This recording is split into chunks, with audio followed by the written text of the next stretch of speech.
Good morning, everyone. My name is Devara. I'm from English Education. So today I want to talk about the news articles that I choose from BBC News.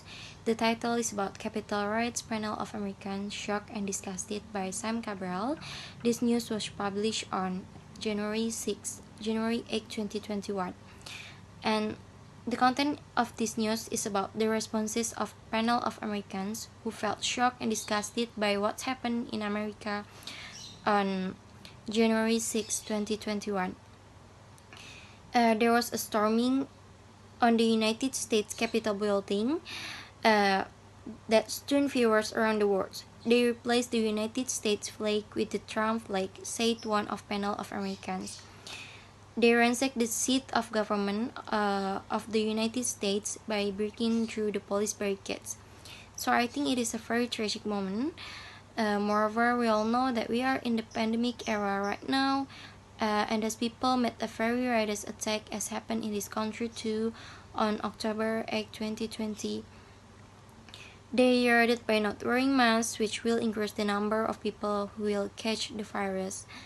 So I think that's it from me. Thank you.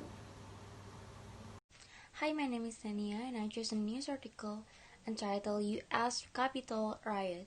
People officer died amid pressure on Trump for inciting violence. This news was shared on January 9, 2021 by Anthony Zucker as a North American reporter to the BBC News. A U.S. Capitol Police officer has died from injuries sustained in the attack on Congress by a pro-Trump mob as top demonstrants have called the president to be removed from inciting the riot.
After watching the video, I feel sorry for Trump's action.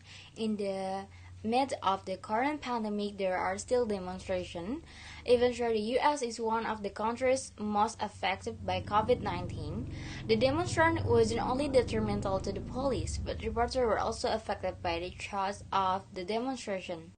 In my opinion, Trump shouldn't push his supporters against the election result when Congress can endorse President-elect Joe Biden's victory in last year November 2020. Trump should be wise and accept his defeat. Hello everyone, on this occasion I would like to explain an article entitled Pakistan Power Cut Plunges Country into Darkness.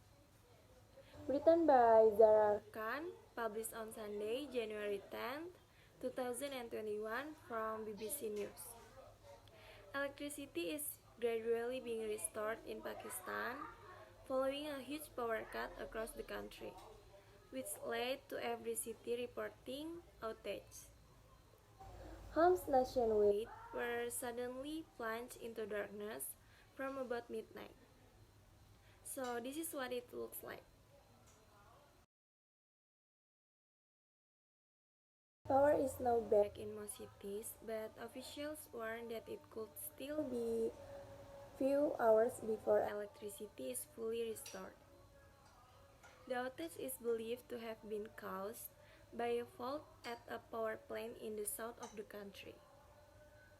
Power cuts are not uncommon in Pakistan.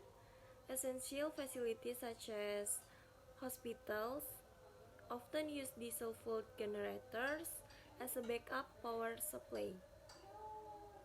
Pakistan's Power Minister Omar Ayub Khan wrote on Twitter in early hours on Sunday, a countrywide blackout has been caused by a sudden plunge in the frequency in the power transmission system.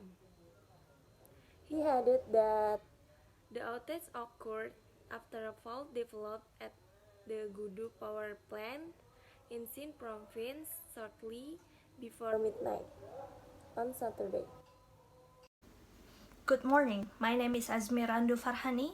So I'm gonna bring the news. Australia to begin mass vaccinations in February from BBC News that published on Friday at January 2021. So, facing fresh outbreaks of COVID-19, Australia government has pledged to start mass vaccinations in February. Prime Minister Scott Morrison said regulators will now expect to approve the Pfizer or BioNTech vaccine by the end of January. Authorities also struck a deal with AstraZeneca, which developed a vaccine with Oxford University to produce doses locally. With both vaccines approved, Australia aims to vaccine 80,000 people each week at first and then accelerate the pace.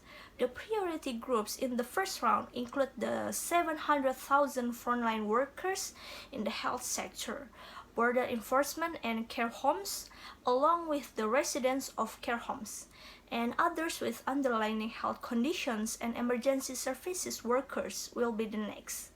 Around 500,000 coronavirus infections and 909 deaths have been reported since the pandemic began.